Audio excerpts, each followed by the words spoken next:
start. 4, 3, 2, 1, 0, and liftoff of Space Shuttle Endeavour, expanding the International Space Station while creating a classroom in space.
But who were these supernatural beings?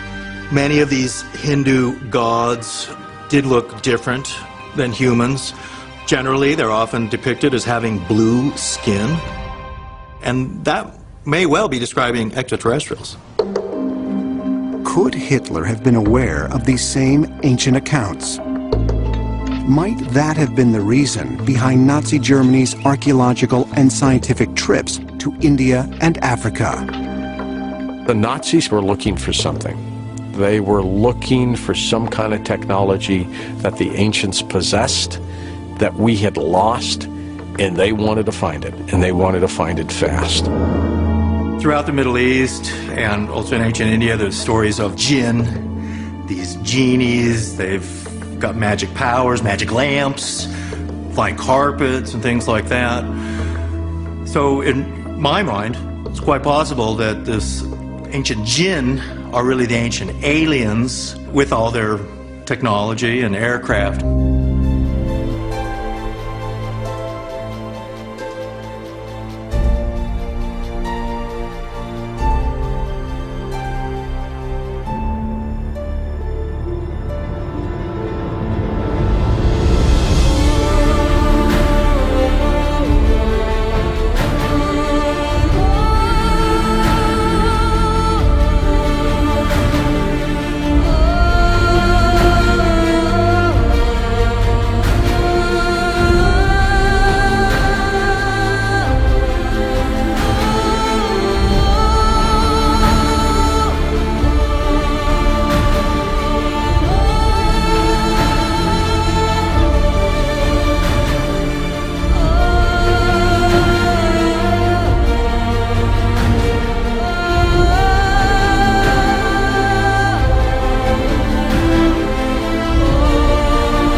Perhaps the most amazing technological advancement in the history of mankind was placing a man on the moon. On July 20th, 1969, less than 25 years after the end of World War II, astronauts Neil Armstrong and Buzz Aldrin stood on the surface of an actual alien world. But how did such a technological leap forward happen so quickly? And could it possibly have been tied to ancient technologies discovered by Germany? If you think about all the technology we have today, there isn't anything that either wasn't invented during this period of time or greatly enhanced by the Germans during the Reich years. The Germans pretty much invented our modern world.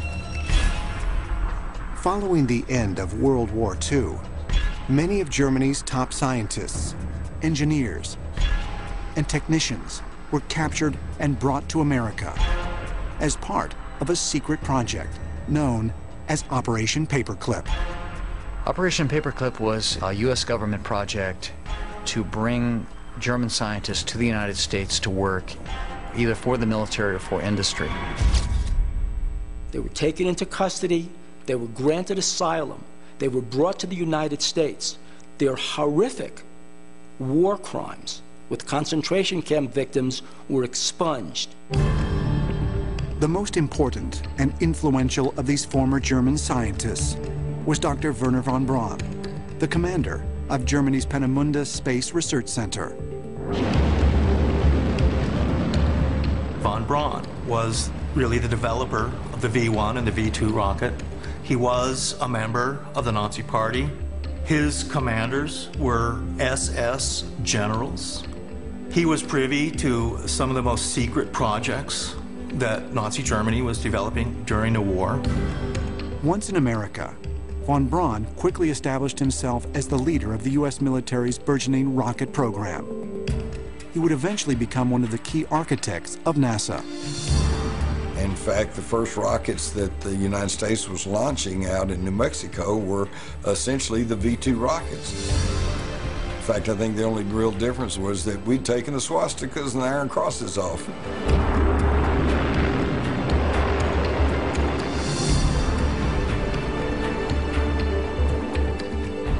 The whole space race almost seems like a joke as I look back on it, because the fact is there wasn't an American rocket program versus a Russian rocket program. We had a German rocket program. We didn't have an American rocket program.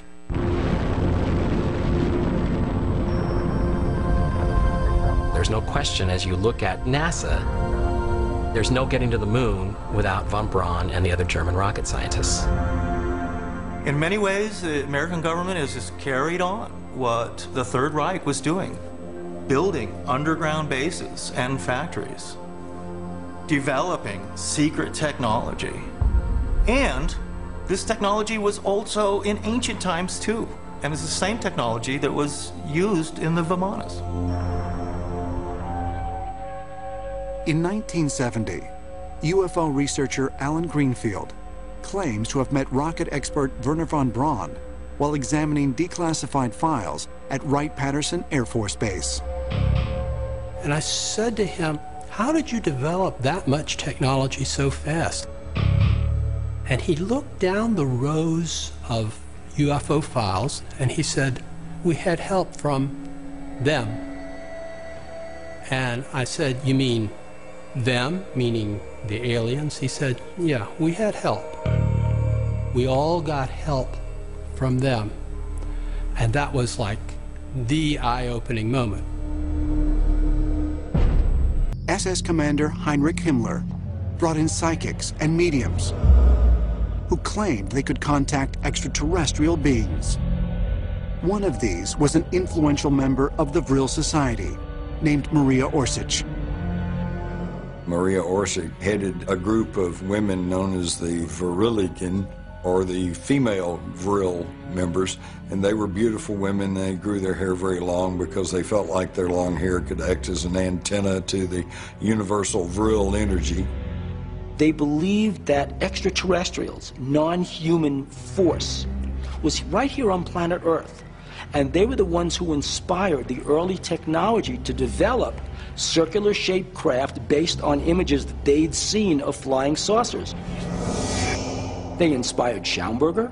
They inspired other developers to look into the possibility that these disc-shaped craft could fly through some sort of anti-gravity, some sort of levitation.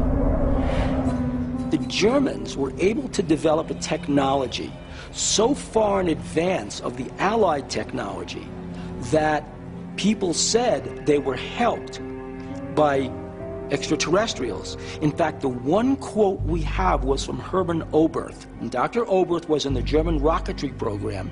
Hermann Oberth said, quote, "We were helped by people from other worlds."